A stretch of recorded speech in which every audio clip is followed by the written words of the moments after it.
Guys, Traversal ENT in the building. Welcome back to another one. Now, guys, the best laid plans do not always go according to plan. Do not always go according to plan. Tyson Fury and Team Fury are going to very quickly realize that the best laid plans sometimes go horribly wrong. All right? Horribly wrong. Now, in the heavyweight division, I don't know if you've noticed this pattern, but for every heavyweight whose name means something, they all of them, had a plan. All. And their plan got completely derailed. It did not go according to plan. Tyson Fury, it is now your time for you to experience that. You see, there's a saying that goes like this.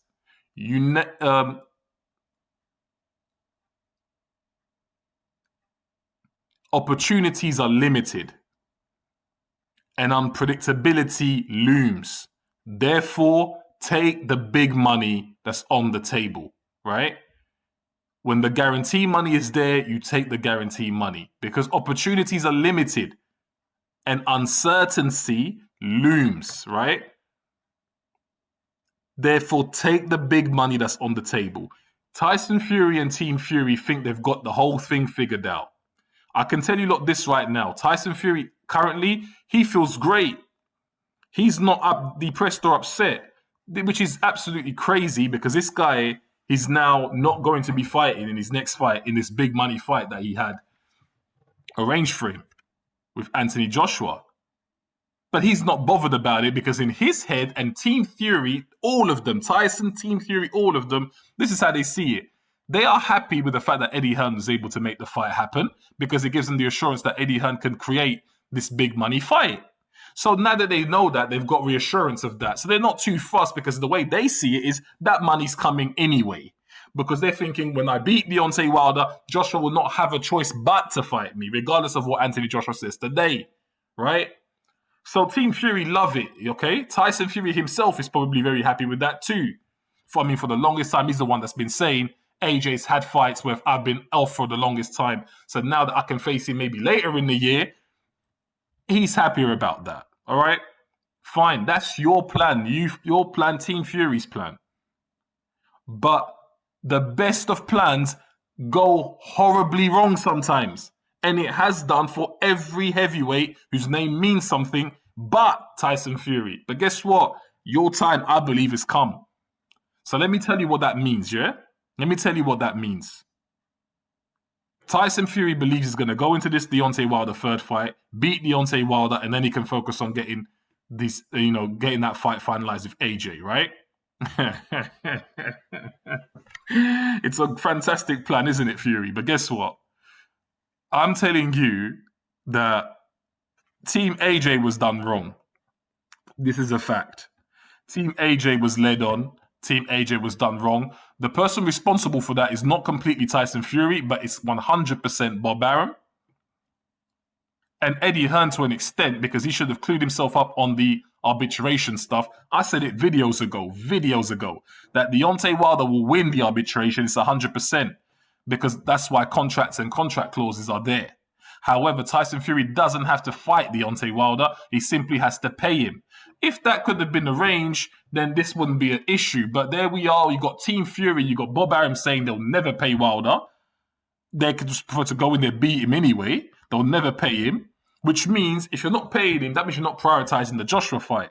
You're prioritizing the Deontay Wilder fight. So really, Bob Arum knew from day one what fight he wanted Fury in, which is why he didn't do anything to make the fight with AJ happen. Moving on, Eddie Hearn should have understood that. I don't know why he didn't and just took people's word that the Deontay Wilder arbitration wasn't going to be a factor. That's a mistake on Eddie Hearn's part for trusting and believing that. You shouldn't. Make it your business to know what's going on when you're in business with people, right? Now, Eddie Hearn is emotionally exhausted. He's tired. The fans, we're tired. The only people that are somewhat excited about what's going on is maybe the Deontay Wilder fans. But I do believe a lot of them wanted to see AJ fight Fury anyway, right? So now Team Fury and Tyson Fury himself, they think they've got it all planned out. But guess what? This is where things go take the negative. And I'm going to say it first, and I'm going to say it loud and clear. Tyson Fury will lose the next fight against Deontay Wilder. If he gets in the ring with Deontay Wilder in his next fight, Tyson Fury will actually lose that fight. I'm telling you lot right now, he's not going to win that fight. He's not winning that fight. Why do I say he's going to lose that fight? I might make a video to explain why he's going to lose that fight in great detail. But I'm telling you guys right now, I believe that the rules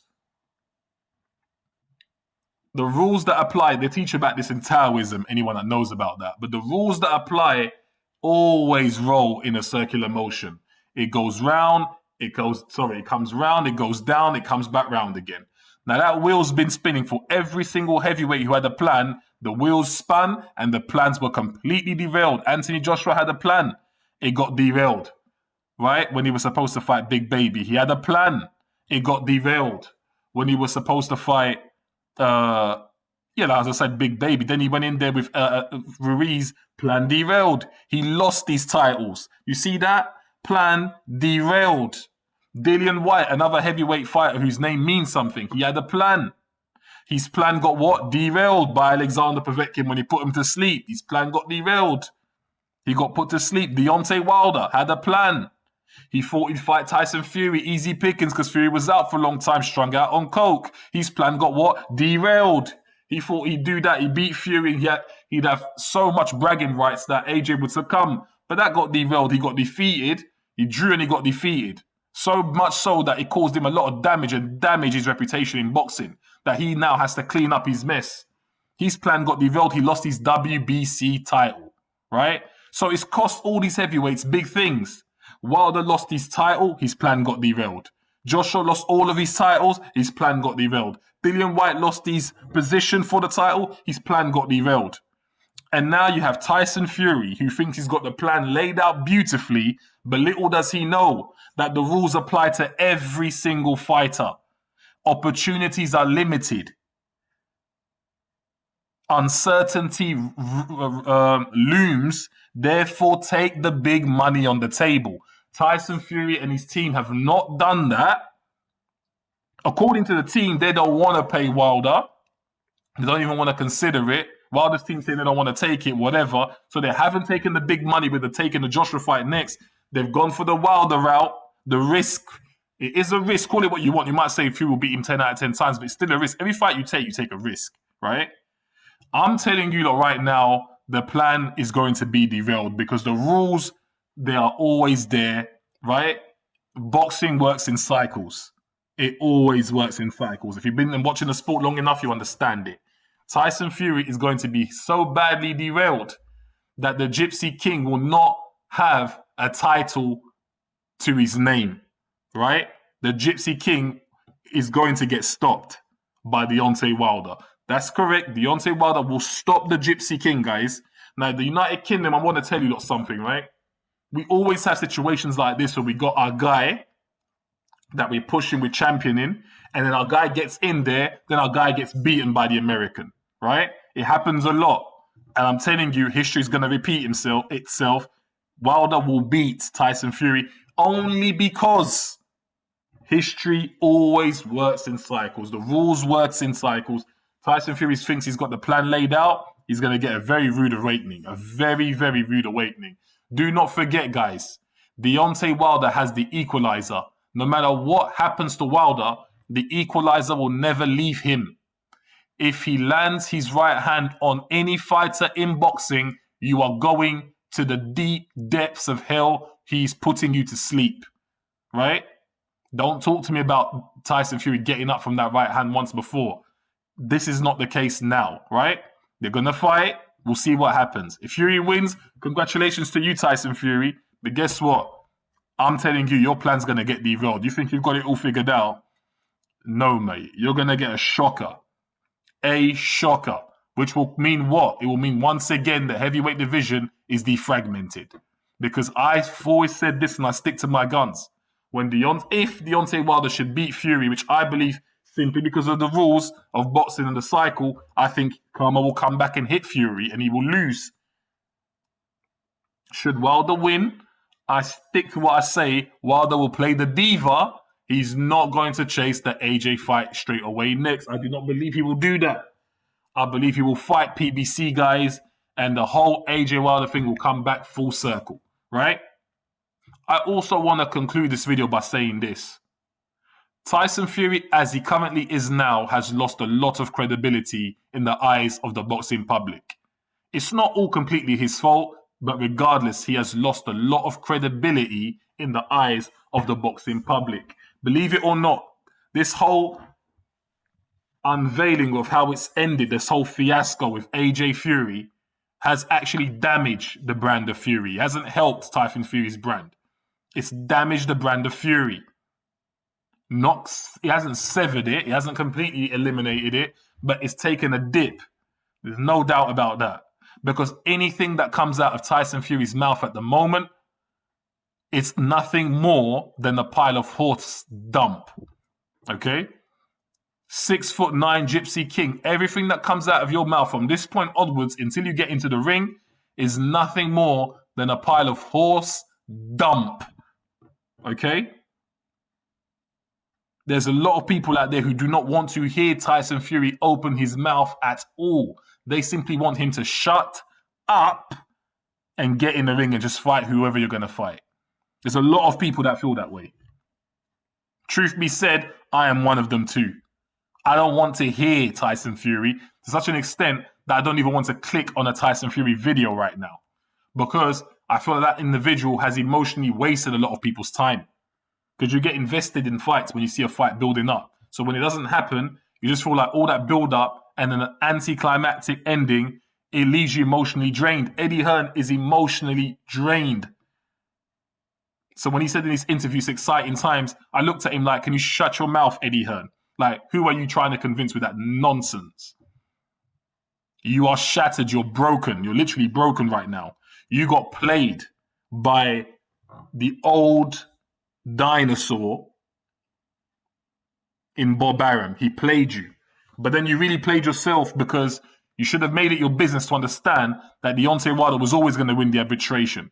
Therefore, if there wasn't money to get him paid, he was going to make sure Fury's not fighting Joshua. You should have known that, because how is it I know that and I'm not a promoter?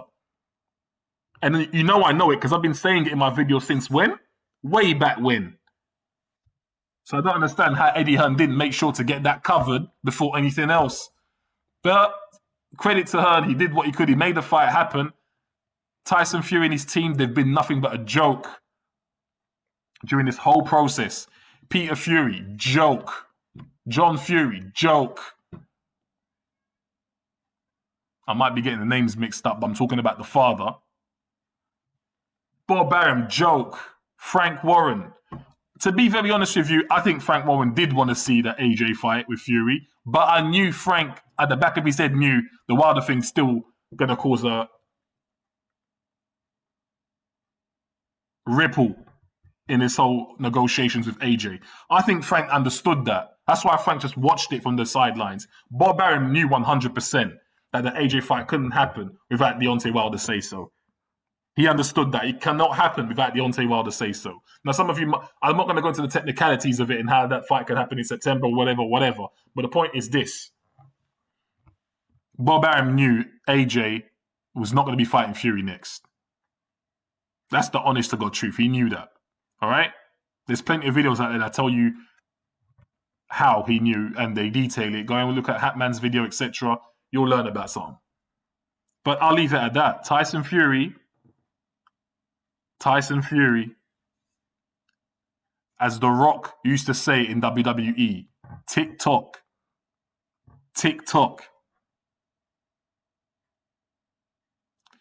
Because the best laid plans meet unfathomable endings, and yours is no different to any other fighters before you. You are going to get a shocking rude awakening. Mark my word on that one. Traversal ENT signing out, guys. I'll leave you with that. Be back with some more. Peace out.